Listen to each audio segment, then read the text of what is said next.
Hello. Before I begin my speech, I would like to ask you this simple question. When you hear the word Ukraine or Ukrainian, what is the first thing that you think about? Russia. Thank you, yeah. Majority of you, because of the circumstances that were happening in Ukraine, would think Russia, Putin, war, death. I want to tell you that this wasn't the case 2 years ago. I have a lot of friends throughout the world, and I always like to ask them this same simple question. To which, back then, they would say Shevchenko, the football player, Klitschko, the boxer, and Chicken Kiev. If you hadn't tried that, you should. Many choices had been made throughout this past 2 years, and all of them involved risk. If it hadn't been for these choices that I have taken, I wouldn't be standing here today. I became fond of English language and Western culture at a very early age. I was 4 when I began to learn English. I loved it. I grew up reading about it. If I could lay my hands on some English book or a movie, I would grab that, watch it, and enjoy it. Western culture inspired me. I graduated from my high school with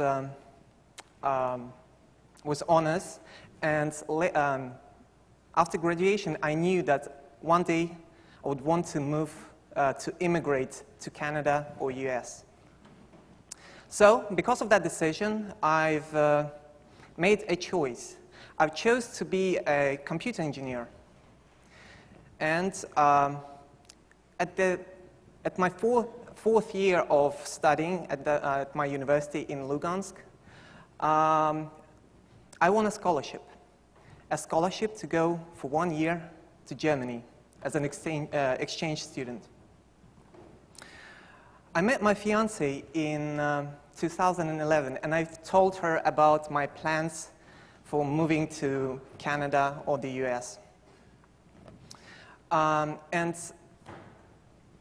with her, we started collecting money needed for this program to immigrate. A couple of months has passed since I moved to Germany, and nothing could prepare me for what was about to happen. I woke up one early morning, and it was just an ordinary morning. Sun is shining outside, birds are singing, police cars are going back and forth. But yeah, I've opened my laptop, and I always check the news in Ukraine and Russia because the tension began to risen at that time. And what did I see? I saw the headline saying, "Dead bodies, war, Lugansk is being bombed." So I picked up my phone immediately and started calling my mother. But the robotic voice on the answering machine said, "Sorry, the network is offline." I began calling my fiancée, same thing. As I later found out, the signal, the mobile network, the internet network, everything was being blocked. So there wouldn't be any news exchange between the sides. The same day, I knew that I had to make a decision that involved high risk. I needed to go back. I knew that. But being from the Donbass area, it was a big risk for me, because you're considered a terrorist in the Western Ukraine. If you're from Eastern Ukraine, automatically, if you say, "Hey, I'm from Lugansk," so they already think, "Oh, You're the one who started the war. Yeah, it's because of you. But I needed to see my family. I needed to be sure that they are okay. So I took the bus. I took the bus there, and I remember how at the border, at the Ukrainian border, our bus was stopped for the passport check, and the officer walked into our bus. I was sitting near the back, so he came to me and said, "Your passport, please." I gave him my passport. And I forgot to mention that I was born in Russia, but I was raised in Ukraine by a Ukrainian Jewish mother and a Belarusian father. And my passport said that the country of my origin is Russia, my Ukrainian passport. So he opened it up and he made it as loud and clear as possible. "Oh, looks like we've got a Russian spy here." To which all the people sitting in the bus responded in a different way. Many laughed. Many looked with disgust at me. Some frowned at the officer. I told the officer that, yeah, I was born in Russia, but I was raised in Ukraine. And bluntly labeling people by the country of their origin, by the color of their skin, or their religion is just plainly stupid. That's not the right way. He didn't say anything. Thankfully, he didn't take me anywhere as well, also. So I arrived to Kiev, and I bought a ticket to my hometown of Lugansk. Same evening, we departed. When I woke up in the morning and I knew that, well, basically this is the time in 20 minutes we'll be arriving to the train station in Lugansk. But the train conductor announced that we're going to be taking a big detour due to the main railroad being blown up later the night before. So we took that detour, and I remember I was happy seeing that my girlfriend at that time and my mom and my little cocker spaniel wagging his tail, they were so happy to see me, and I was relieved that they are okay. I remember that the next morning I woke up at about 4 a.m. due to some weird noise outside. So I woke up, and then I felt it when I put my feet on the ground. I felt it shake. I heard huge bangs. I saw the windows shaking, not only hearing them shaking, but I saw them shaking. So I ran to my mother's room, and I tried to wake her up. She woke up, and I said, "Mom, let's get out of here. Something is happening." And she's like, no, it's pretty far away. And when she said that, I couldn't imagine how massive should the bomb be to be so far away, but to make so much racket. In a couple of days, I had to go to my university to defend my master's thesis. It went all right, but the next day when we returned for our marks, a group of masked men rushed into the university, started pulling their guns out, and started to rushing us out of the university. They took it as their base.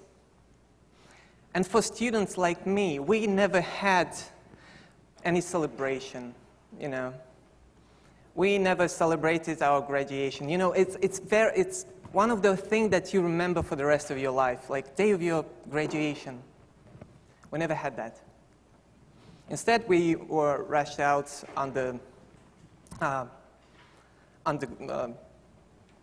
while people were pointing their guns at us.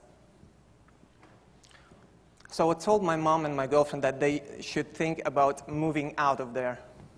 I went back to Germany.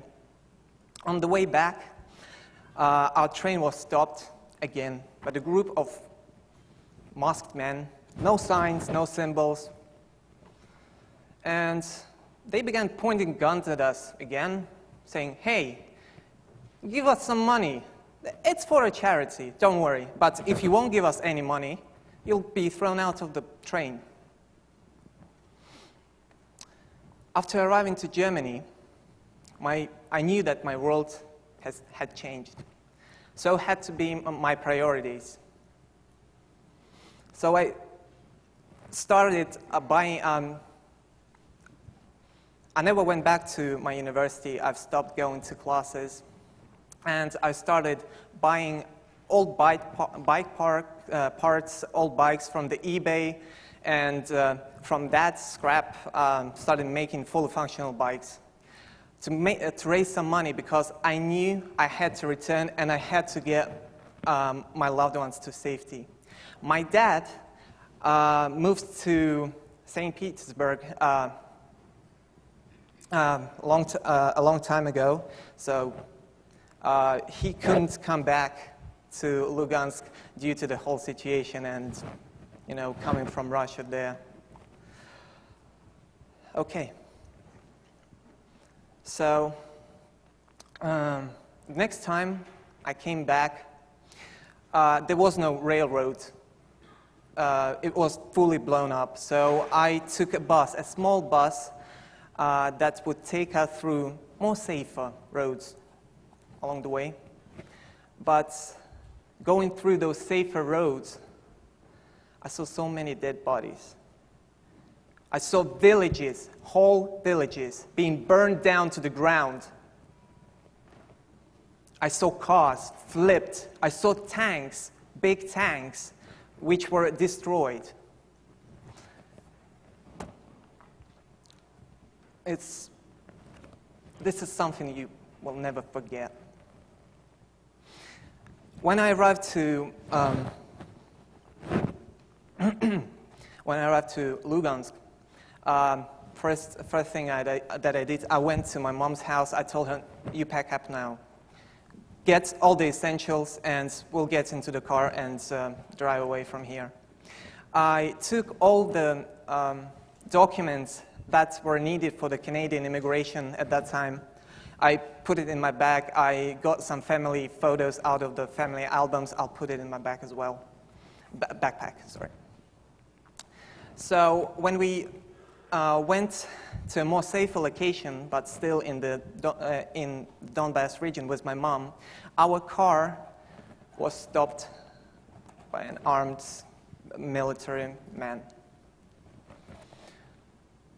Our dog, which was also in our car, started barking at them, and he said, "Shut that mutt up, because I'm gonna shoot him up if you won't."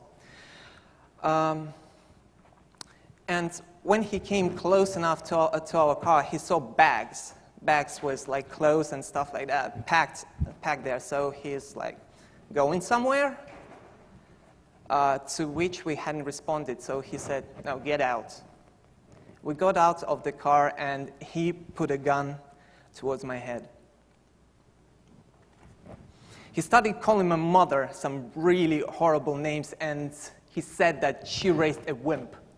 A wimp because I didn't want to fight in that war. I said, "I would never kill anyone. It is in my belief that we, people, should never kill one another. There's always a way out of any situation without violence." But before I could say anything, I heard gunshots at in the back. He rushed there, and we just went into our car and we drove off. I took my mom to her cousin, who's been killed not so long ago by a bomb. I lost a couple of friends in this war. There was a guy who wanted to marry a girl. Well, she was pregnant. They were about to get married, and he was killed 3 days before they wanted to escape from that town. And this is only like a few examples out of thousands. My story is only one out of thousands and thousands of stories.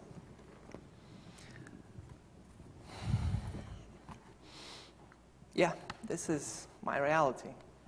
This is my life.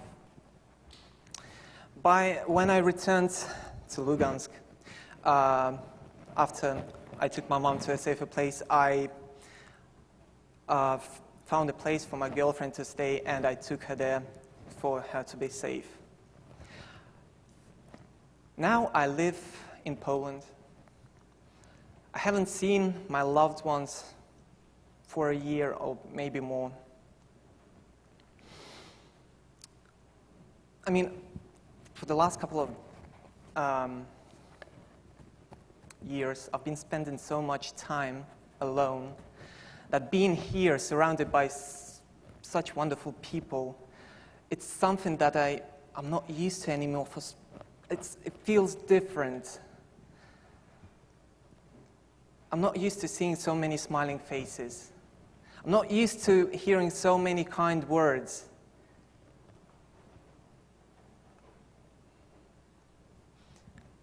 I'm happy to be here. I'm really happy to be here. But what I wanted to say in the conclusion is, excuse me.